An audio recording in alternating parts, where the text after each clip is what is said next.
آپ نے نام سنا ہوگا اورنگزیب عالمگیر رحمۃ اللہ علیہ، بادشاہ گزرے بہت بڑے، اور یہ پورا ہندوستان، پورا پاکستان، پورا افغانستان اور پورا بنگلہ دیش، یہ سارا علاقہ ان کے دیر میں نہیں ہے۔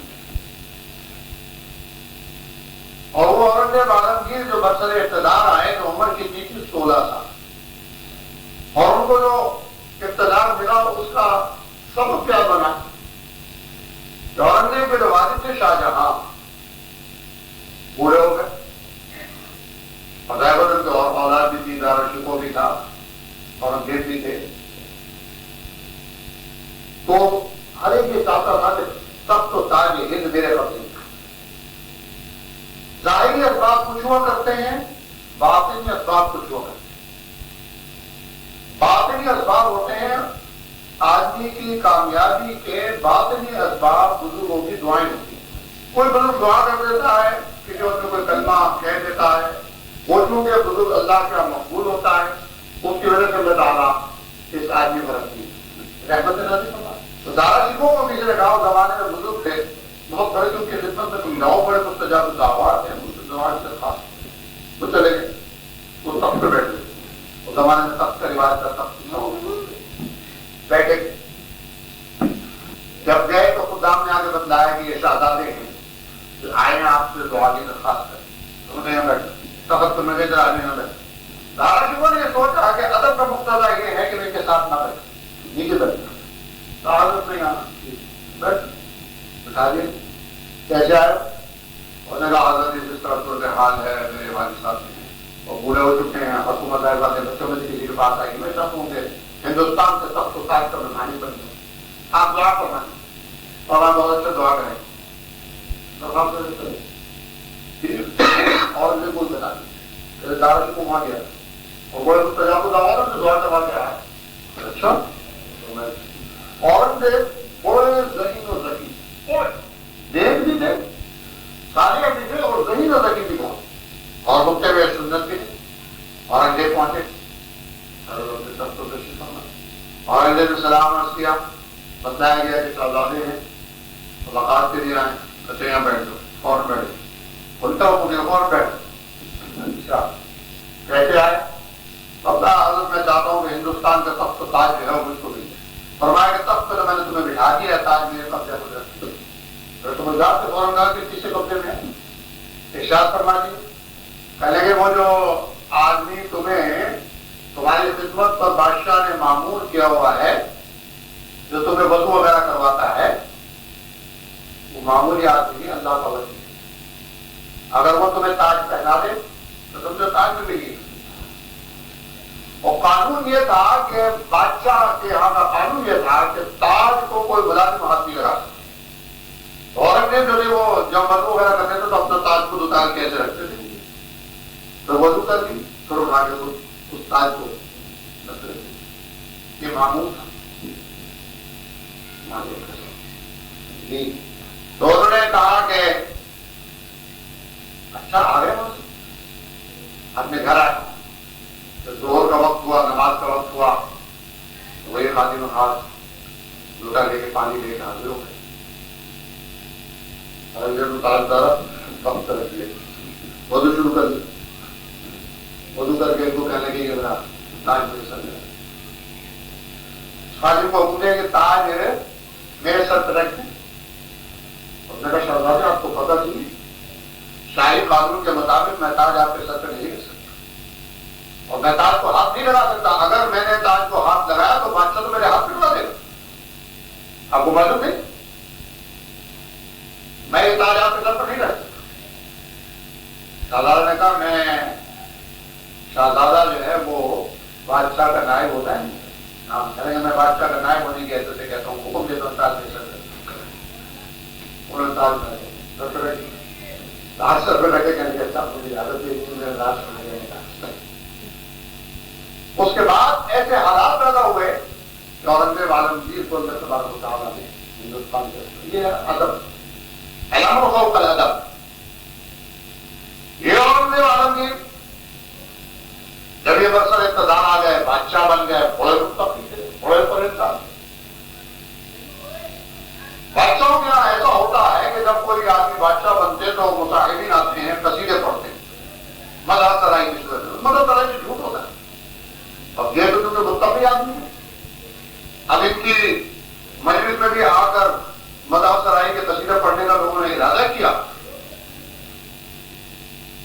اب اگر ان کو منع کریں تو یہ آداب شاہی کے خلاف ہے، اور اگر ان کی مدح ترائی کو سنیں، ان کی مدح ترائی کو سنیں تو یہ خود ستائیے، یہ تصوف کے خلاف۔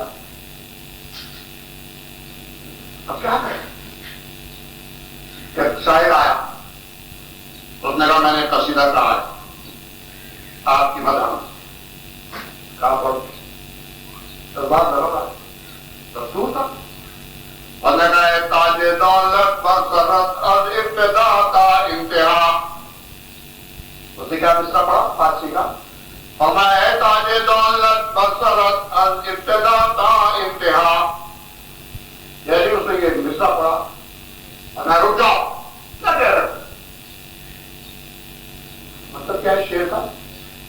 یہ جو دولت کا تاج آج آپ کے سر پہ رکھا گیا ہے، یہ جو بادشاہت آپ کو عطا فرمائی گئی ہے، یہ آج سے لے کر انتہا تا قیامت آتی ہے، اس سے میرے ہے اصل تو مطلب اس کا یہ، لیکن عورت نے کچھ روکنا تھا، جیسے اس نے کہا ہے تاج دولت برسرت از ابتدا تا انتہا، کہنے کہ شاعری آتی ہے، تفسیر کرنا جانتے ہو؟ شاعری کی بھی بدل ہوتا ہے نا، اور اردو میں آپ نے محاورہ سنا ہوگا، پہلے تولو پہ بولو، محاورہ اردو میں نہیں، مطلب وہ کلام کا بھی بدل کیا جاتا ہے، کلام بھی وزنی ہوتا ہے، کتنا وزنی ہوتا ہے؟ لو انزلنا هذا القرآن على جبل لرأيته خاشعا متصدعا من خشية اللہ، اگر ہم اس قرآن کریم کو، اس اللہ کے کلام کو پہاڑ پر اتارنے کو بھی نظر لو، تو نہ تمہیں وزن کرنا آتا ہے؟ اوزان آپ تعداد میں یہاں طلبہ موجود میں پڑھے ہوئے، فاعل مستقل مستقل، یہ اوزان تاجے پر رکھی تختی، ہم نے تختی کی تو کیا تختی بنی؟ اور نہ ہے تاجد مستقل لت برسرت مستقل از ابتدا مستقل تا انتہا مستقل۔ اب تاج دولت میں بہت اتر کے چلا گیا اور لت لگا کے نہیں لاتے تمہارے ساتھ میں، ہم مطلب پیپر کیا تمہارے ساتھ لاتے، بے وقوف آدمی تم کیا کہہ رہے ہو؟ اے تاج دولت مستقل لت برسرت مستقل، اور انتہائی احمق ہے، نکال دیا جائے، آئندہ سے کوئی آدمی میرے دربار میں قصیدہ نہیں پڑھے وہ چلائے گا۔ بہرو کے بھی آیا کرتے تھے، یہ بہرو کے نام بدل چاہ جاتے ہیں، کوئی کسی کی شکل بنا کے آ جاتا ہے، کسی کی شکل بنا کے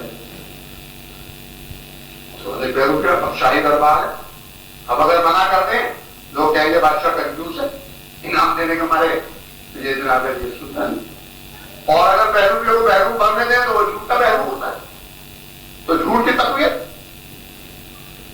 ایک بہروپیہ آیا، بہرو بن کے آیا، اور انگریز میں پہچان، اچھا تو فلانا ہے؟ نہیں، تجھے ایسا بہرو بننا چاہیے تھا کہ میں تجھے پہچان نہ سکتا، یہ تیرا فرق، اور بات سن میں تجھے ضرور انعام دوں گا، لیکن اس وقت دوں گا جب تو ایسا بہروپ بھرے کہ میں تجھ کو نہ پہچان سکوں، پھر میں تجھے انعام دوں گا، اور میں کوئی انعام نہیں، اب انعام بھی نہیں دیا، بہروپ کے بڑا پکا، وہ بادشاہ کے دیکھا ہوا تھا، شاہجہاں کا زمانہ دیکھا ہوا تھا، دوسرے زمانے دیکھا ہوا تھا، جگہ جگہ پھرا ہوا تھا، اور میرا ٹھیک ہے تاریخ میں بھی کم دیکھا ہوا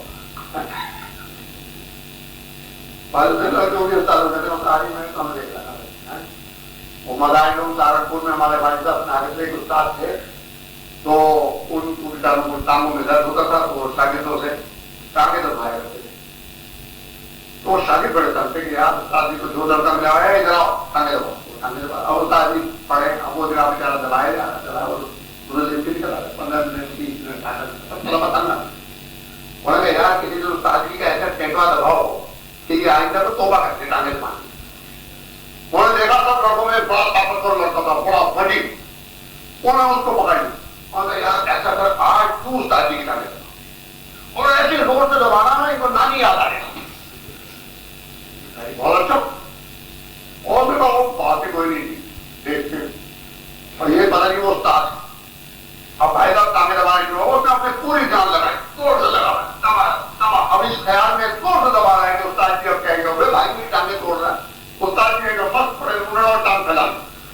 وہ دبا رہا ہے، وہ دوسری کو ڈالا دبا رہا ہے، کافی پسینے پسینے ہو گیا تھا، مشتاق کی پسینہ ہے. کافی دیر کے بعد کہے بھائی ماشاء اللہ بیٹا تم نے بہت اچھی ٹانگیں دبائی، بڑا دیر خوش مت کرتے تم ہی دبایا کرنا بیٹا، بس تم ہی دبایا کرنا بیٹا، بڑا دیر خوش ہو.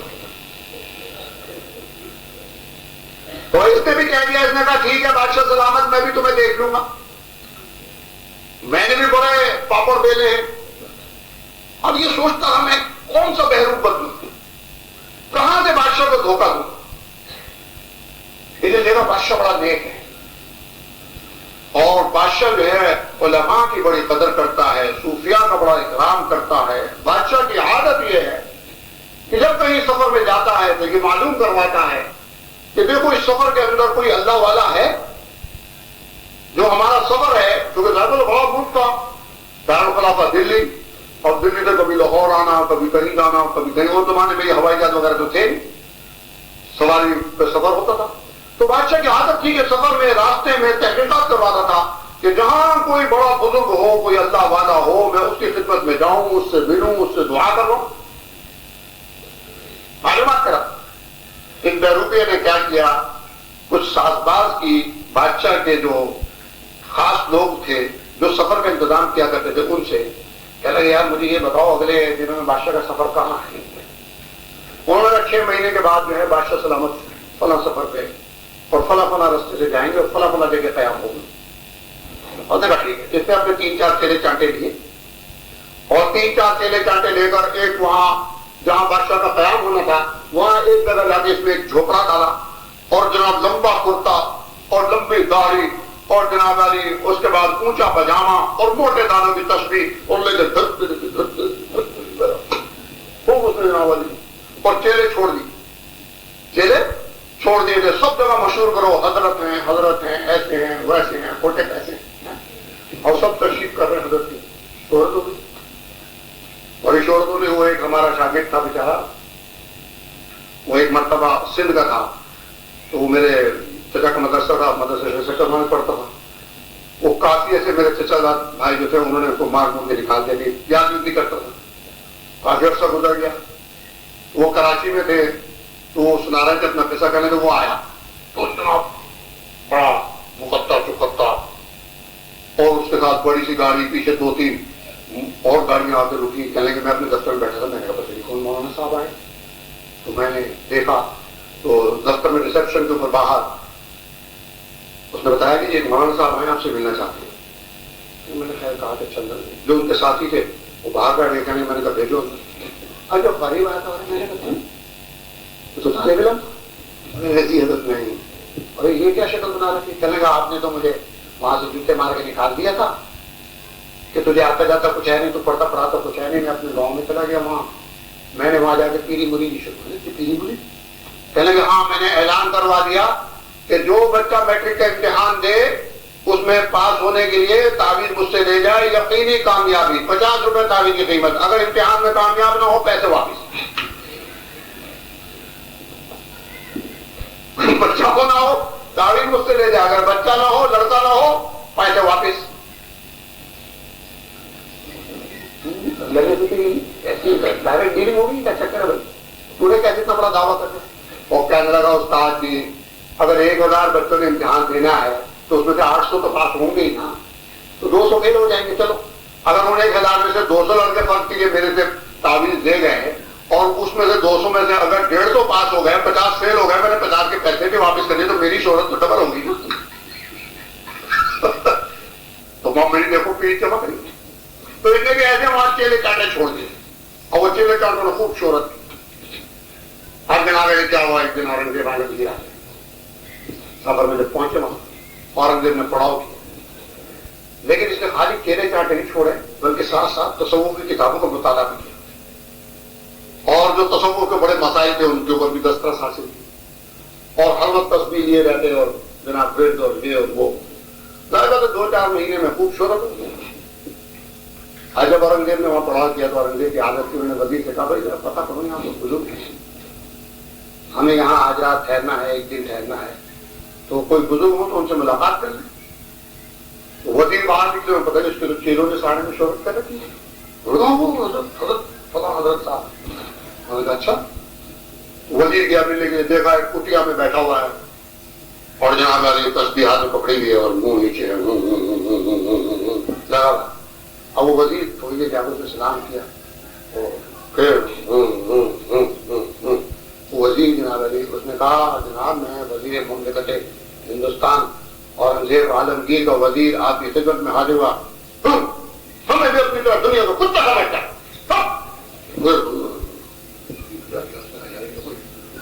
زبردست پہنچا وہ بزرگ ہماری نماز میں خلل ڈال رہا ہے, خلل ڈال رہا ہے. بیٹھی تھکے بیٹھی اور وہ تھوڑی دیر اپنا کرتے رہے. بہت تصویر ہاں کیسے آئے, کیسے آنا ہو. اس نے کہا حضرت ہم یہاں سے گزر رہے تھے, آپ کی بڑی تعریف سنی, بادشاہ آپ سے ملنے کا. مجھے کوئی خواہش نہیں ہے بادشاہ سے ملنے کی. انہوں نے کہا نہیں آپ کو تو یقین خواہش نہیں ہوگی, لیکن بادشاہ سفارت کی زیارت کرنا چاہتے ہیں, آپ سے ملنا چاہتے ہیں, آپ کی بہت تعریف سنی ہے. ایک دو تصوف کے مسائل بھی اس نے کہا کہ بڑی جناب شعر حاصل بحث کی مطالعہ بھی کیا, بڑی بحث کی بڑا متاثر ہوا مجھے. تو بہت پہنچا ہوا آدمی ہے, اس کو یہ نہیں پتا. اس نے دیکھا وزیر مملکت ہندوستان اتنا بڑا کوئی آج کا وزیر تھوڑی, وہ زمانے کے وزیر, اور اس میں میری پرواہ نہیں ہوئی. تو کھڑے ہو کر اس نے آگے بادشاہ سے بڑی تعریف کی. اس نے کہا جناب وہ تو واقعی کوئی بڑا پہنچا ہوا, بڑا اللہ کا ولی, اسے تو دنیا سے کوئی غرض ہی نہیں. بادشاہ نے کہا چلو. اب حسب دستور بادشاہ نے ایک خوان تیار کرایا. اس زمانے میں بڑا تھا خوان ہوتا, اس میں جناب کچھ چٹنیاں رکھی, کچھ تحائف رکھے, کچھ جوڑے رکھے, کچھ یہ رکھا, کچھ وہ رکھا, کچھ کپڑا ڈالا. اور جناب علی وہ خطاب کے ساتھ بیٹھ کے بادشاہ پہنچا. اس کو اس کے چیلوں نے بتا دیا کہ آ گیا, وہاں سے چل پڑا. اب یہ جلدی سے اپنا مسلح وسلح تصویر دے کے بیٹھا, دور دور کے نغمائیں پڑی. اب بادشاہ آیا, اس کے بات ہی نہیں. اب بادشاہ آیا, دروازے میں کھڑا, یہ اپنا ذکر میں مشہور.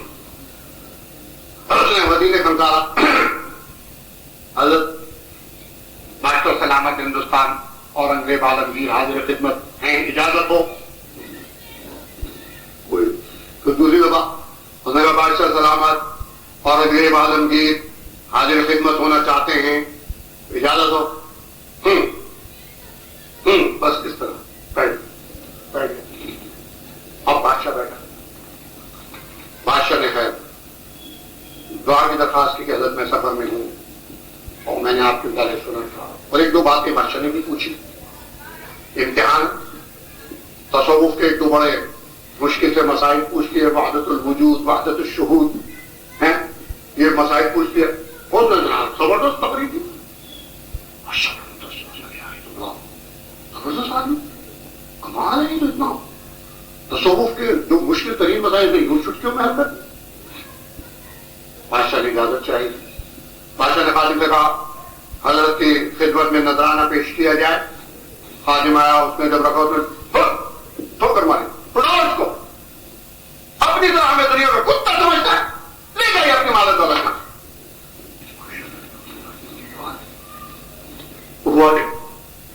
وہ جناب ایک ٹوکرا چلو نکلو یہاں سے, خانقاہ سے نکال دیا, خانقاہ سے باہر کر دیا. اب بادشاہ چلا واپس. گھر میں جو بیچارہ کیا کرتا, اپنا وہ ٹوکرا بھی لے گیا.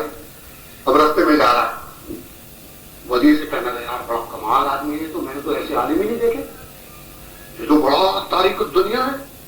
اور دیکھو علم بھی کتنا, میں نے وحدت الشہود اور وحدت الوجود اور بڑے مشکل تصوف کے مسائل پوچھے, ایسی شعر حاصل بحث کی کہ میں تو حیران. اب دونوں وزیر اور بادشاہ باتیں کرتے کرتے اپنے پڑاؤ پہ پہنچے. جب ادھر سے پڑاؤ پہ پہنچے, ادھر سے جناب وہ آ گئے صاحب اپنا وہ چولہا اٹھا کے, اور جب بادشاہ یوں داخل ہوا تو کیا کہنا کا حضور آداب. اس نے دیکھا او کم وقت تو ہے بہروپی, کہنے لگا جی میں ہی تھا وہ. اور دیکھیے آپ نے شرط لگائی کہ میں تجھے انعام اس وقت دوں گا جب میں دھوکہ کھا جاؤں, میں تجھے پہچان نہ دوں. آپ مجھے پہچان نہیں سکتے. 80 کو 1000 درہم دینار جو زمانے میں سکہ چلتا تھا دے دو. دیے, اس نے 100 دفعہ سلام کیا, لے کے واپس پلٹنے لگا تو بادشاہ نے کہا ایک بات کا جواب دے دو. انہوں نے کہا میں جب تمہارے وہاں گیا تھا خانقاہ میں, وہ جو میں نے تمہیں انعام دیا وہ تو کئی 1000 کا تھا, اس میں تم نے لات مار دی اور یہ 1000 روپے صرف لے کر تم بڑے خوشی خوشی جا رہے ہو, اس کے اندر کیا بات ہے؟ یہ فلسفہ ذرا سمجھاتے جاؤ. اس نے کہا حضور بات یہ ہے, میں اصل میں جس کی نقل اتار رہا تھا, اگر میں وہ لے لیتا وہ نقل پوری سمجھے نا. تو ہمارے یہاں تو نقل ہی ہے. لقد كان لكم في رسول الله اسوة حسنة. اللہ پاک فرماتے ہیں رسول اللہ صلی اللہ علیہ وسلم نے تمہارے لیے ایک نمونہ دے دیا, ایک ماڈل ہے, کوئی نقل اتار لو. حضور اکرم صلی اللہ علیہ وسلم کی نقل اتار لو. کس بات میں نقل اتار لو؟ ہر چیز میں نقل اتار لو. آپ پڑھتے کیسے تھے؟ اقرأ باسم ربک الذی خلق, اقرأ القرآن بلسان عربی, تم طالب علم ہو. اب جناب علی پڑھ کے فارغ ہو جاتا ہے, دورہ کر لیتا ہے, مفسر بن جاتا ہے, محدث بن جاتا ہے, قرآن غلط پڑھتا ہے. پتہ لگا کہ یہ محدث صاحب ہیں. اچھا جی, کسی نے یہ سمجھ گیا کہ بڑے محدث ہیں, نماز کے لیے کھڑا کر دیا, وہ پڑھا الحمدللہ رب العالمین الرحمن الرحیم مالک یوم الدین. تمہیں تو کہا جا رہا ہے حضور کی نقل اتارو, اقرأ القرآن بلسان عربی, زینوا القرآن باصواتکم, قرآن کریم کو اپنی آوازوں کے ساتھ مزین کرو. قرآن کریم میں تمہارا لب و لہجہ, اتار چڑھاؤ, الفاظ کی درستگی ایسی ہونی چاہیے جیسے رسول اللہ صلی اللہ علیہ وسلم